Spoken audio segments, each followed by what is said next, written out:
I'm curious though, there's a lot of themes in your career that I've noticed. Writing is one for sure, but the one I really want to talk about today is the empowering women. That seems to have been a theme throughout your career, and I'm curious, what, if anything, inspired you to pursue a career of women empowerment?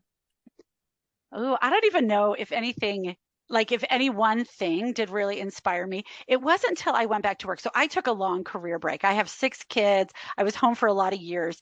And during that time, I was always working with women and helping women, actually doing so much similar to what I'm doing now at Tech Moms, helping women find jobs, chart a career pathway, solve some of the financial and workplace challenges that they had in their lives. But when I went back to work for Susan Madsen, that was my first paid job after a long career break of 15 years. I went back to work at the Utah Women in Leadership Project. I started as a research assistant for Susan.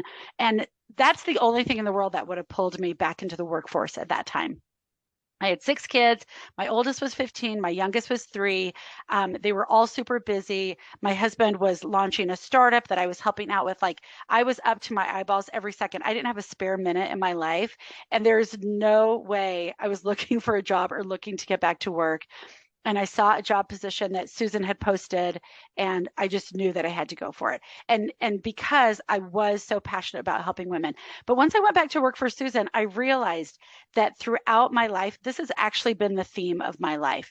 In college, all the papers that I wrote were about women. I remember writing a paper in history that won a History of the Family award because it was about women. So it had to be about family, but about Russian women's fairy tales. And my honors thesis and my master's thesis, like, I was always passionate about women's stories, women's lives, and the way that so much of that translated into the work I'm doing now is I've always really, really cared about women's ability to be financially independent and financially secure.